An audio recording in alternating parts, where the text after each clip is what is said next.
Hola amigos, soy Josep de Martí.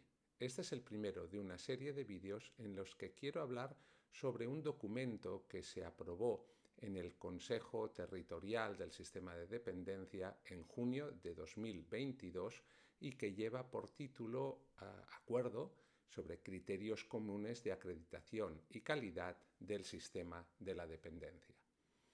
Es el documento que ha sido más reconocido por algunos aspectos que fueron trascendiendo durante su elaboración, como por ejemplo que se establecería un tamaño máximo de las residencias de personas mayores dependientes, que se iba a establecer también un número mínimo de dormitorios individuales, que se iba a establecer la obligación de dividir las residencias en su funcionamiento en unidades de convivencia y que además iban a subir las ratios de personal, entre otros aspectos. Sobre esos aspectos concretos hablaré en otros vídeos. En este primero quería hablar de algo que es un poco jurídico, que es ¿qué es esto de un acuerdo de criterios comunes de acreditación y calidad? Para explicarlo tengo que remontarme un poco bastante, unos cuantos años, a cuando se aprobó la ley de dependencia e incluso un poco antes a cuando se elaboró la ley de dependencia. Yo le llamo ley de dependencia, aunque se llama ley de promoción de la autonomía personal y atención a personas en situación de dependencia, porque de verdad, quitando 2 o 3 artículos, es la ley de dependencia. Habla muy poco de promoción de la autonomía personal, habla muy poco de prevención. Por eso a mí me sigue gustando llamarla ley de dependencia, que es el nombre que se le puso incluso antes de nacer. Pues cuando se planteó hacer esta ley antes del 2007, tenía un problema el Parlamento español, el gobierno, para hacer el proyecto, y era que España es un país complejo, en el que convive un Estado, el Estado de la Nación, el gobierno que algunos llaman el gobierno central, el Estado España, con unas comunidades autónomas que tienen autonomía política. Eso quiere decir que tienen sus propios parlamentos, que pueden dictar leyes, y no olvidemos que una ley es una norma que puede modificar los derechos de las personas. O sea, desde el momento en que España se divide en 17 comunidades autónomas más 2 ciudades autónomas y estas comunidades autónomas tienen parlamentos y pueden dictar leyes, pues a partir de ese momento es imposible que todos los derechos en todos los aspectos de todos los españoles sean iguales. Porque en la medida en que un parlamento autonómico dictará una ley y regulará algo, para la gente que viva en esa comunidad autónoma, los derechos de quien vive en esa comunidad autónoma serán un poquito diferentes a los que viven en otras, o a veces muy diferentes. ¿Qué hace la Constitución para saber qué tiene que hacer el Estado y qué tienen que hacer las comunidades autónomas? Pues primero establece unos artículos, que son el 148 y 149 de la Constitución, y después cada comunidad autónoma tiene su estatuto de autonomía en el que se determina sobre qué es competente cada una de las comunidades autónomas. O sea, cada estatuto de autonomía es diferente. Pero algo que tienen en común los 17 estatutos de autonomía es que todos dicen que las comunidades autónomas, que cada comunidad autónoma tiene competencia exclusiva sobre una materia que se llama servicios sociales o a veces llaman asistencia social, que es como en la Constitución de 1978 se conocieron a los servicios sociales. Cuando se redactó la Constitución, nadie pensó en la dependencia. Se pensó en asistencia social, se pensó en servicios sociales, llamándolo asistencia social, pero nadie pensó en esa competencia exclusiva sobre algo que no se hablaría de ello hasta el cabo de unos años, que era la dependencia. Por eso, cuando se planteó hacer la ley de dependencia del Estado, no tenía lo que se llama título competencial. Buscaba en la Constitución, en los estatutos de autonomía, y no sabía a quién de verdad le tocaba. Con lo cual, se tuvo que hacer una ley un poco cogida con alfileres. Se tomó un artículo, que es el 149.1.1 de la Constitución, que es muy difuso, que dice que el Estado puede dictar las condiciones básicas de los derechos para que los derechos de los ciudadanos españoles no sean diferentes en cada comunidad autónoma, pero eso es algo tan difuso que si de verdad se aplicase ese artículo a fondo, pues desaparecerían las comunidades autónomas, porque el Estado podría regular todo para que los derechos fuesen absolutamente iguales en todas las comunidades autónomas. Es un artículo que no le gusta mucho al Tribunal Constitucional, que se utilice así, suelto, sin relación a otra competencia, pero bueno, se utilizó y las comunidades autónomas más o menos les aprobó, les interesó apoyarlo, a casi todos los partidos políticos les interesó y por eso tuvo una inmensa mayoría la ley de dependencia en el Parlamento y se aprobó. El problema viene aquí, y es que la ley de dependencia, recordemos, establece un derecho de ciudadanía, o sea, un derecho subjetivo a las personas que están en situación de dependencia, o sea, que dependen de otras personas para realizar las actividades de la vida diaria, a obtener algunas prestaciones de servicios o económicas que tienen que ver con el grado y nivel de dependencia que tienen, que serán comunes en toda España y que cuando tengan un coste, en la participación, en la sustentación de este coste participará la persona. O sea, que es un derecho universal sometido a copago. ¿Vale? ¿Qué necesitaba la ley? Pues necesitaba que se determinase un sistema, una herramienta para valorar la dependencia. Se necesitaba un sistema para establecer la capacidad económica y el copago. Y después se necesitaba crear un catálogo de servicios y unos niveles de calidad. ¿Por qué? Porque si una persona, según la ley, que vive en Murcia, le toca residencia y una persona que vive en Santiago de Compostela también le toca residencia, pues decían, no, tiene que haber algún lugar donde se diga qué es una residencia, a ver qué tienen en común las residencias en toda España.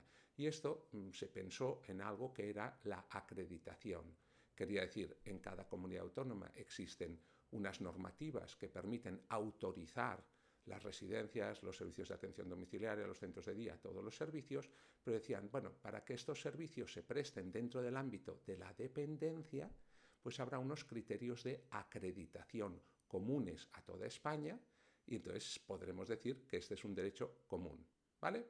¿Qué problemas encontró el Estado? Que claro, la competencia sobre servicios sociales la tienen las comunidades autónomas. El Estado no puede ponerse a hacer normativas muy concretas que correspondan al ámbito de las comunidades autónomas. Pues inventaron algo que fue interesante, pero que requería algo muy concreto que después no se ha dado. Crearon un órgano que se llama el Consejo Territorial del Sistema de la Dependencia. En este Consejo Territorial está representado el Estado, con diferentes ministerios y representantes públicos, están representadas las comunidades autónomas y las ciudades autónomas, y estos, digamos, Estado, comunidades y ciudades autónomas votan, y después están representados ayuntamientos, entidades locales, con voz pero sin voto.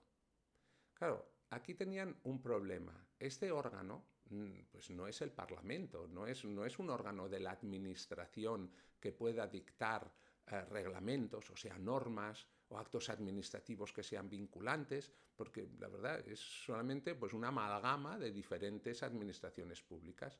Entonces lo que dijeron es, este órgano será el que propondrá, por ejemplo, cuál es la herramienta de valoración de la dependencia, cómo se calculará el copago, estos criterios comunes de acreditación.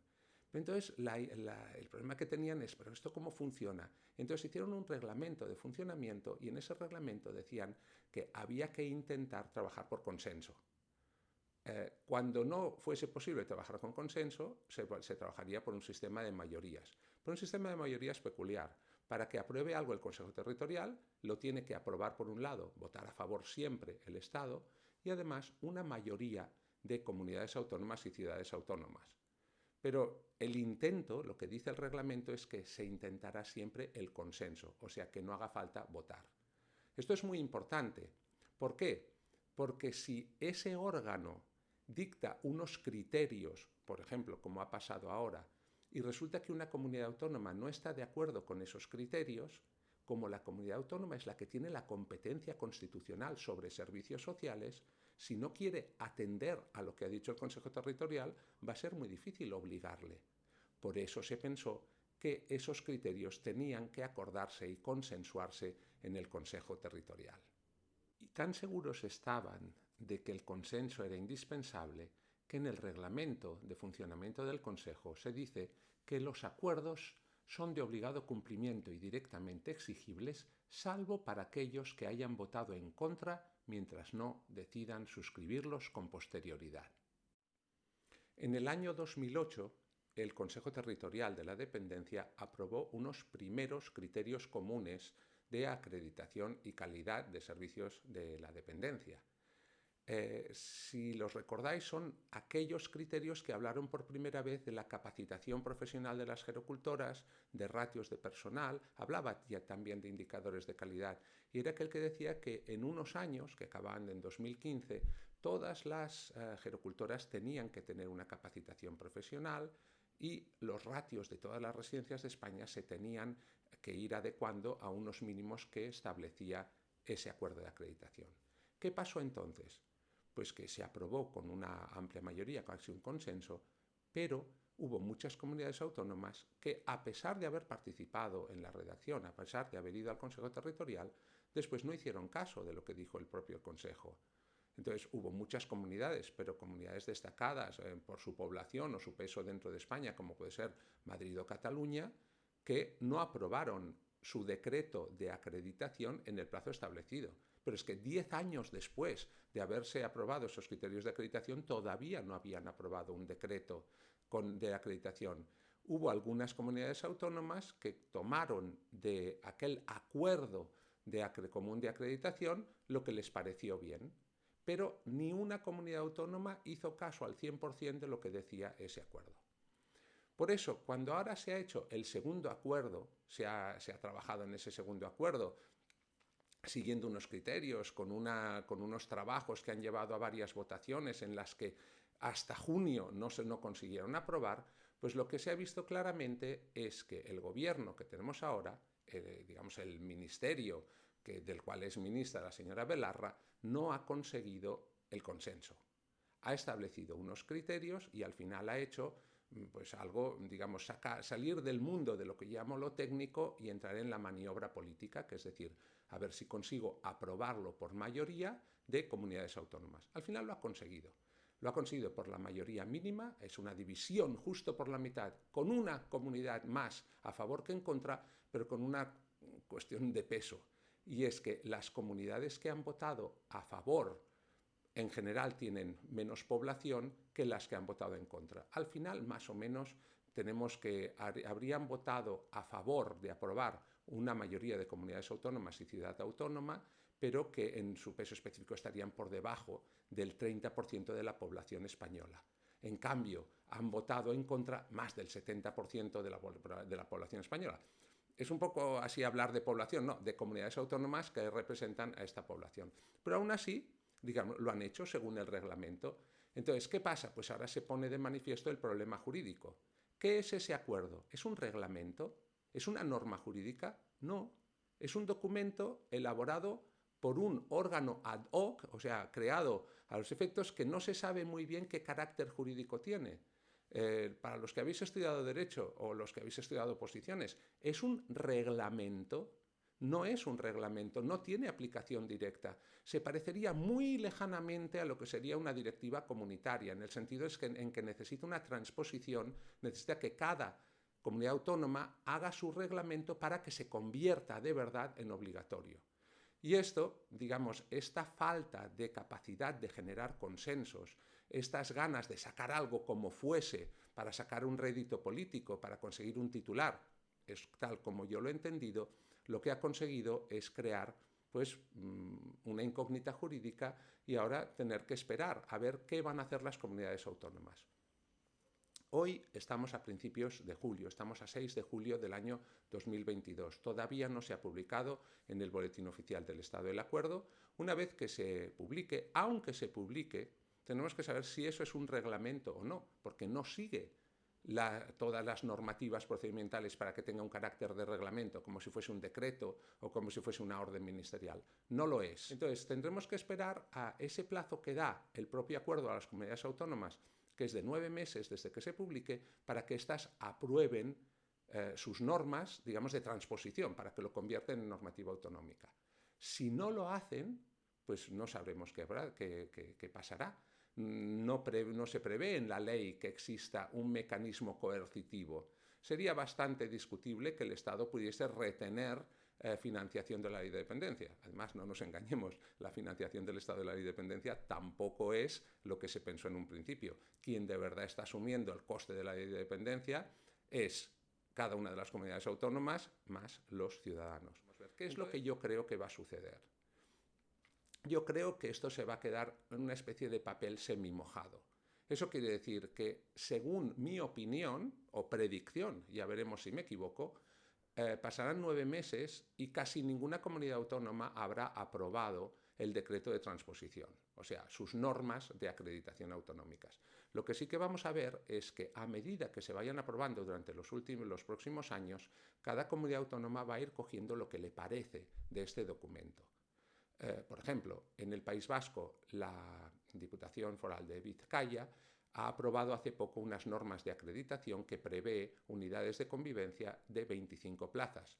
Me costaría mucho creer que ahora esta Diputación cambiase su norma para adecuarla a la de 15 plazas cuando ha hecho números basados en eso. La normativa y acreditación en Navarra también prevé unidades de convivencia de más de 15 plazas. La de Castilla y León también prevé de más de 15 plazas.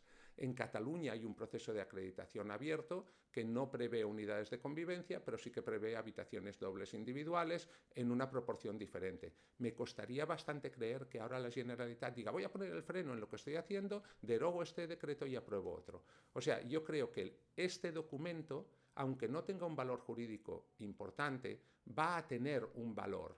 ¿Por qué? Porque lo van a utilizar las residencias como si fuese un buffet del que pueden coger cosas. No creo que nadie lo coja todo, de manera que dentro de unos años lo que vamos a ver es que habrá más unidades de convivencia, un aspecto muy importante, el de las contenciones que habla, creo que eso sí que va a tener un peso específico y que casi todas las comunidades autónomas se van a sumar al carro de reducir, racionalizar, eliminar sus sujeciones, eso sí, pero el resto creo que no va a tener los efectos esperados. De forma global, sí como un cambio de filosofía. Puede ser un paso bueno en el camino hacia atención centrada en la persona, en que se tienda a hacer unidades de convivencia de tamaños diferentes a los que prevén y que el resto de aspectos cada comunidad autónoma haga un poquito lo que quiera. Bueno, creo que me mojo, digo que creo que es lo que va a suceder, esto dentro de un año ya lo podremos saber. También os digo, he escrito una tribuna que se llama Un paso adelante o papel mojado, que está en dependencia.info, donde pongo 4 indicadores para saber si es o no es así. Por último, me gustaría decir una cosa importante. Hay un aspecto de este documento que habla de las inspecciones y dice que los resultados de las inspecciones y de las comprobaciones que se hagan sobre estos criterios se comunicarán. No dice se publicarán, sino se comunicarán. Y con esto quería acabar diciendo, en Inforesidencias llevamos unos años intentando animar a las residencias a ser transparentes, a publicar sus actas de inspección, el contrato que se firme en la residencia, qué ratio de personal trabaja en la residencia.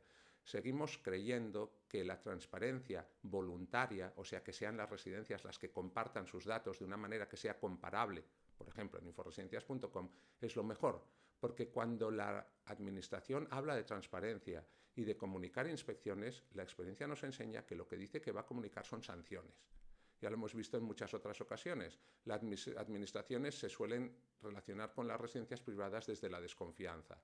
Y cuando hablan de compartir información de inspección, al final esto lo convierten en decir quién ha sido sancionado.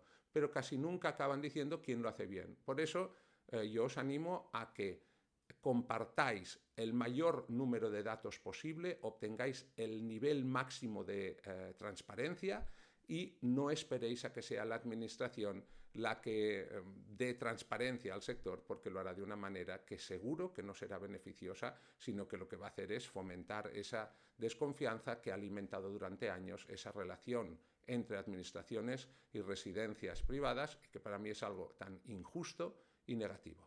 Aquí lo dejo. Gracias, amigos.